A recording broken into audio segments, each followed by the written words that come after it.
네, 안녕하십니까 여러분. 이글스 에브리데이입니다. 영상 시청하시기에 앞서서 구독과 좋아요 한 번씩 부탁드리겠습니다. 야구가 없는 월요일 제가 준비한 영상은 도대체 한화 이글스가 왜 이렇게 만년 최하위로 전락하게 되었는가 이유를 알려드리는 방송입니다.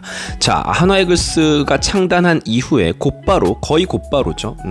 최강팀 반열에 오르게 됩니다. 88년도, 89년도, 91년도, 92년도 한국 시리즈에 진출을 했고요. 정규 시즌에는 정말 극강의 모습을 보인 적도 여러 차례 있습니다.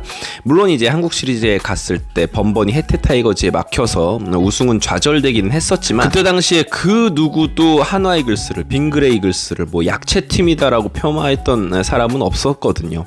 90년도 중반에도 한화 이글스는 가을 야구에 종종 진출하기도 했고요. 뭐 구대성이라든지 정민철이라든지 송진우라든지 뭐 장종훈 선수 말할 것도 없고요.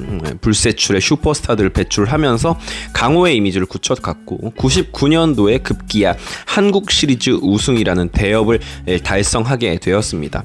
이후에도 물론 이제 주축 선수였던 구대성이라든지 정민철 같은 선수들이 해외 리그를 진출을 하면서 조금 주춤한 시기도 있었지만 2005년 이내 다시 가을 야구에 진출을 하게 됩니다. 김태균이라든 어떤 슈퍼루키가 있었고요. 이범호라는 주축 타자가 있었기 때문인데요. 그들을 중심으로 2006년도에 다시금 한국 시리즈에 진출을 하게 됩니다. 비록 이제 2위에 그쳤지만 한화 이글스의 전성기가 다시금 도래하고 있다라고 느꼈을 정도니까요. 2007년 가을 야구 또 진출을 하면서 한화 이글스는 이때까지 약체 이미지가 전혀 아니었습니다. 자, 지금 송규수 04년부터 07년까지 한화 이글스의 단장을 역임했던 이 단장님의 모습을 보고 계신데요. 지금처럼 뭐 야구를 하던 사람 혹은 야구를 잘 아는 사람이 단장을 하던 시기가 아니었습니다. 이 당시 단장은 야구를 거의 전혀 잘 모르는 경영인이 맡던 시절이었어요.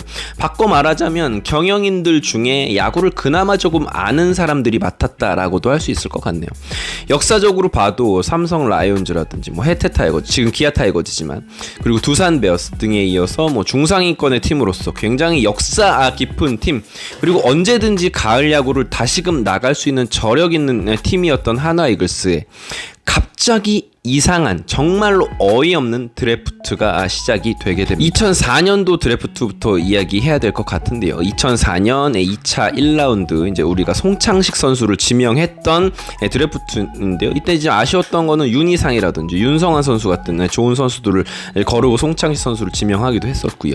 2차 2라운드에서 이제 최진행 선수를 지명을 했죠. 역시나 정우람이라든지 이용규라든지 강민호 선수들 앞에 최진행 선수를.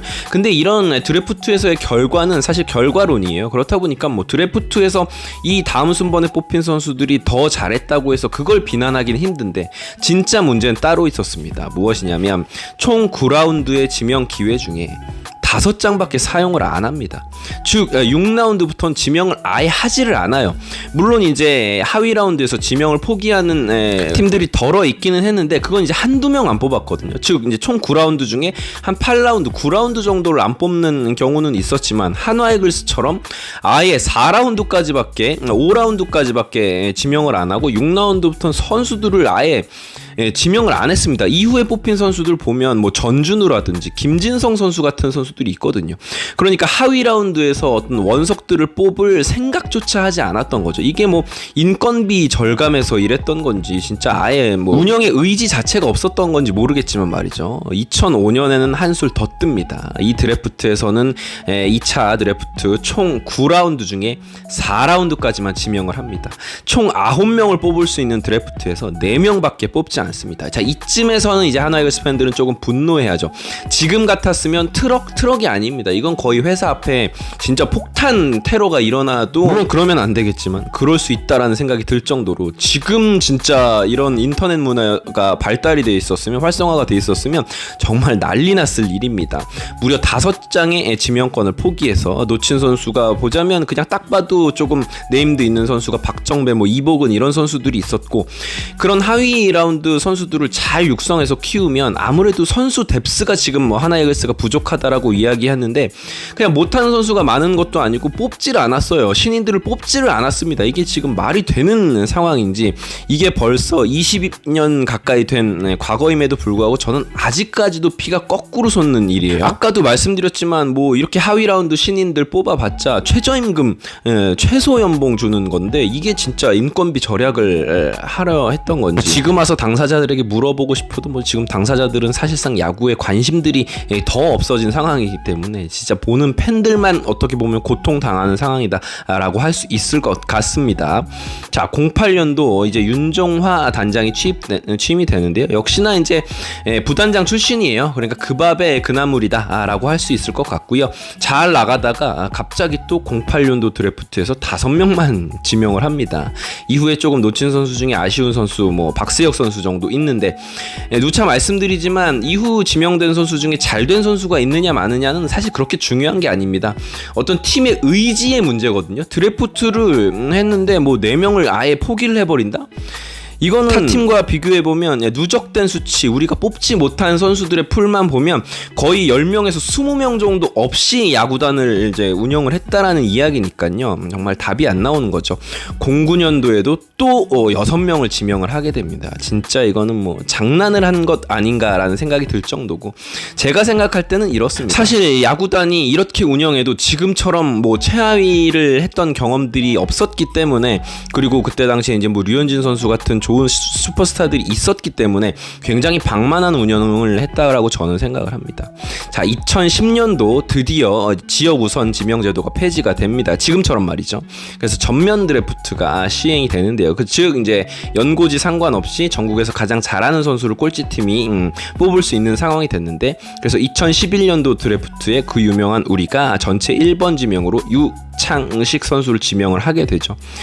이건 뭐 이 선수에 대해서 더 이상 이야기하고 싶지도 않겠거니와 뭐 이건 진짜 근데 팀이 이 선수가 이렇게 쓰레기 짓을 할 것이다라고 예견을 할 수는 없는 노릇이니까 뭐 불운이다라고도 할 수 있겠고요. 뭐 보는 눈이 없다라고 말씀하시면 뭐 그것도 맞는 말이다라고 할 수 있을 것 같습니다. 그리고 2012년도에 NC 다이노스가 이제 새로운 신생팀으로 나타났기 때문에 NC 특별 지명이 시행이 됩니다. 진짜 미치고 팔짝 뛸 노릇이죠. 매년 꼴찌하는데 가장 먼저 첫 순번으로 신인을 못 뽑습니다.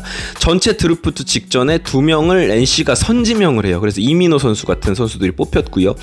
2라운드 이후에 2바퀴를 돈 이후에 NC가 또 5명을 먼저 지명할 수 있게 되는데 거기에 이제 포함된 선수가 노진혁 선수 같은 선수들이 있는 거예요. 그러니까 NC가 뭘 잘못한 건 아니고 하나이글스 입장에서는 운이 정말 없었죠. 최하위를 계속해서 좋은 신인들을 뽑아야 되는 상황에서 NC라는 신생팀이 창단이 됐기 때문에 좋은 선수들을 우선적으로 NC에게 계속 넘겨주는 정말 불운하다면 불운한 그런 상황들이 연출이 됐던 것이죠. 그러니까 잘 모르시는 분들은 막 이러시잖아요. 야, 니네 그때 맨날 꼴찌 해가지고 1순위로 좋은 선수 계속 다 가져가 놓고 꼴찌 했잖아. 니네 무능한 거야 라고 이야기를 하시는 분들이 있는데 진짜 하나팬 입장에선 너무 억울한 게 우리가 1순위로 뽑기라도 했으면 억울하지라도 않을 텐데 그때 갑자기 NC가 창단하는 바람에 한화이글스는 가장 좋은 신인들을 뽑을 수가 없는 강제로 말이죠. 그런 상황에 놓이게 됐었던 거예요. 그리고 또 미치고 팔짝 뛸 노릇인 게 2013년도 거의 최악의 한 해를 보낸 한화이글스인데 2014년도에 또 지역 우선 드래프트가 부활을 합니다. 그러니까 정확하게 말하면 이제 지명 대상 대학이 이제 정해진 것인데 어쨌거나 뭐 비슷한 논리니까 쉽게 이야기해서 어떤 한 학교가 정해져 있고 그 학교의 학생들을 우선적으로 먼저 지명을 해야 되는 상황이 부활을 했습니다. 하나이글스 입장에서는 정말 돌아버릴 지경이죠. 팀 전력이 안 좋은데 정해진 학교에서 선수를 뽑았어야 했고 한 명을 말이죠. 그리고 거기에 KT 위즈까지 신생팀으로 합류를 하게 되면서 KT 위즈가 우선 지명을 2장을 행사를 하게 되죠. 그야말로 영혼까지 탈탈 털린다라는 표현이 맞는 것 같아요. 그러면서 이제 2차 지명 전에 1차 지명 이후에 NC와 KT가 우선 지명권을 또 가져가게 됩니다. 그러면서 뽑힌 선수가 이제 KT의 박세용 선수죠. 이런 양질의 선수들을 뽑을 수가 없는 그럴 수 없었던 현실의 하나이글스 정말 이 2014년이 하나이글스 입장에서는 미치고 환장할 노릇의 어떤 시즌 드래프트라고 할 수 있어요. 김응용 감독이 이제 취임한 이후에 거의 진짜 망해가는 팀을 지켜볼 수밖에 없었겠거니와 또 이제 거기나 덮친 격으로 KT 위즈, NC 다이노스 이런 신생팀들이 계속해서 생겨나가면서 사실 신생팀보다 뎁스가 약한 하나 이글스가 더 진짜 좋지 않은 신인들을 뽑아야 했습니다. 2015년 지역 지명 역시나 계속해서 선행이 되었고 김범수 선수를 우리는 뽑았습니다. 뭐 김범수 선수 지명이 나쁜 지명은 아니었죠. 그런데 또 KT가 우선 지명을 2인을 하게 되는데 이제 그 중에 주권 선수가 포함이 돼 있었고요.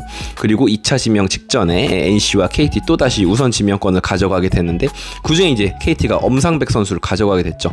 그야말로 KT가 다 쓸어갔다라고 보시면 될 것 같아요. 또 2차 1라운드 직후에 KT 우선 지명 3명 또 있습니다. 여기서 이제 김재윤 선수, 지금 현재 KBO 최고의 마무리 중에 한 명인 김재윤 선수가 또 이 드래프트에서 뽑히게 되죠. 물론 하나 이글스에게 지명권이 고스란히 다 있었다라고 해서 우리 팀에 뭐 주건이 들어왔고 엄상백이 들어왔고 김재윤이 들어왔고 이랬지는 않겠지만 적어도 이런 아쉬움은 좀 덜했을 거다라는 생각은 들어요. 자, 그리고 2015년도에 이제 김성근 감독이 취임을 하게 됩니다. 저는 일단 우선적으로 밝힙니다. 저는 김성근 감독에 대해서 호도 있고 불호도 있어요. 그런데 김성근 감독이 가지고 있는 전력으로 팀을 더 이기게 만드는 능력은 역사상 우리나라 최고다라고 저는 생각을 합니다. 그러니까 그 윈나우에 특화된 최고의 감독이다라고 생각을 해요. 그렇기 때문에 저는 이 시기에 한화 이글스에 반드시 필요한 감독이었냐라고 한다면 저는 아니다라고 생각을 합니다. 그러나 그 감독의 승리를 하는 능력, 어떻게든 쥐어짜내서 팀을 이기게 하는 능력은 정말 우리 역사상으로 봤을 때 최고라고 생각합니다. 그런 김성근 감독이 있는 시기였기 때문에 당연히 하나 이글스는 투자도 했어야 했죠. 그래서 이제 제가 생각하는 가장 망한 FA들을 사들이기 시작합니다. 2015년도 하나 이글스 역사상 최악의 FA들을 영입하기 시작합니다. 4년간 32억 원, 지금보다 물가가 쌀 때였으니까 진짜 비싼 금액에 마무리 투수인 권혁 선수를 영입합니다. 자, 분명히 낭만은 있었지만 연차가 쌓일 대로 쌓인 좌완의 불펜 투수를, 선발 투수도 아닌 불펜 투수를 이 비싼 금액에 잡아야 했고요. 4년간 34억의 송은범 선수 영입, 이 영입은 진짜 제가 이렇게 이야기하면 선수들을 뭐라고 하는 것 같아서 정말 죄송한데 선수들은 전혀 잘못이 없어요. 이거는 프런트의 잘못입니다. 프런트가 지금 뎁스가 약하고 젊은 선수가 약한 이 한화 이글스라는 팀에 오버페이를 해서 노장 선수들을 더 쌓아 올린다? 이건 진짜 막장 중에 막장 운영이거든요. 여기에 이제 배영수 선수 영입까지 있었고요. 네, 그렇습니다. 자, 그리고 이후에 첫 선출 단장으로 박종훈 단장을 선임을 하게 되죠.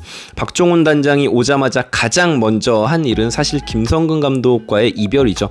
좋게 말해서 이별이지 완전 싸웠죠. 대판 싸웠습니다. 솔직히 말씀드려서 박종훈 단장에 대한 뭐 저의 생각은 그냥 뭐 아무 색깔이 별로 없었다. 뭘 하려는지 뭐 딱히 느껴지지 않았다. 뭐 이게 진짜 젊은 선수들을 키워내려는 건지 지금 성적을 내려는 건지 이도저도 아닌 그냥 어떤 보여주기식, 하나 이글스 입장에선 자 이제 우리 단장 선임 좀 야구 잘하는 야구인으로 내정을 해서 앞으로 좀 달라진 모습을 보여주겠다라는 액션 까기용 그 이상도 그 이하도 저는 아니었다라고 생각을 해요. 그간의 기조를 바꾸는 느낌은 뭐 갖기 힘들었고, 다만 이제 말도 안 되는 운영들의 잔재를 좀 걷어내자는 어떤 그런 시초 정도로 볼 수 있었을 것 같습니다.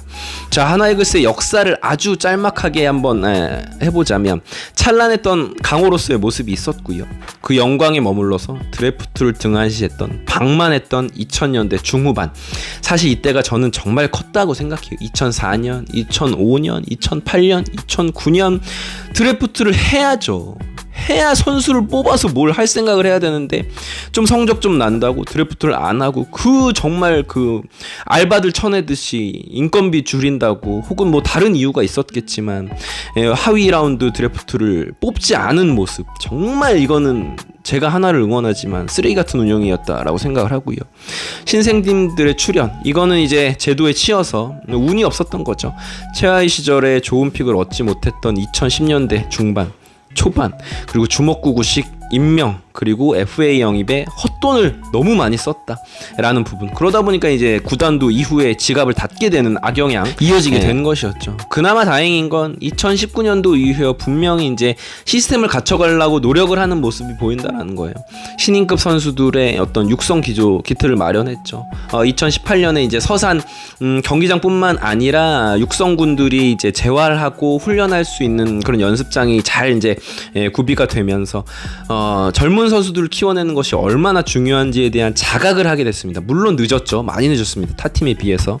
드래프트의 어떤 상식적인 활용을 하게 됐습니다. 드래프트가 얼마나 중요하고 사실상 드래프트만이 이 KBO 리그에서 전력을 보강할 수 있는 창구다라는 것을 왜 그렇게 몰랐던 건지 아니면 외면했던 건지 이제는 좀 알아가면서 드래프트를 좀 열심히 준비하는 모습이고 실제로 좋은 젊은 선수들을 잘 뽑아가고 있는 상황이에요.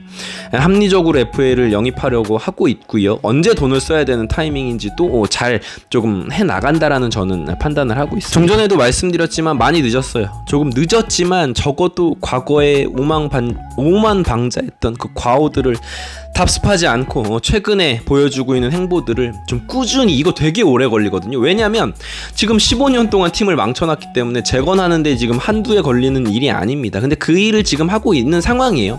그렇기 때문에 물론 당장 경기를 보면서 욕이 나오기도 하고 뭐 푸념이 나오기도 하지만 어쨌건 지금은 저는 하나이글스가 정상적으로 운영을 잘 하고 있다라고 생각을 해요. 그래서 최근의 행보를 좀 인내하면서 꾸준히 이어나간다면 명가 재건이 충분히 가능하다라고 저는 생각을 합니다. 아셨던 분들도 계시겠고 모르셨던 분들도 계시겠지만 어쨌건 진짜 말도 안 되는 운영을 했던 건 맞습니다. 하지만 우리 하나이글스가 다시 강호가 돼서 우승하는 그날까지 에브리데이 매일매일 달리겠습니다. 다 같이 함께 해주시길 바랍니다. 사실 지금 아직도 터널을 건너고 있는 상황이잖아요. 좀 더 힘을 내시면 정말로 한 줄기 빛이 보일 것이라 라고 생각을 합니다. 구독과 좋아요 부탁드리고요. 지금까지 이글스 에브리데이였습니다. 감사합니다.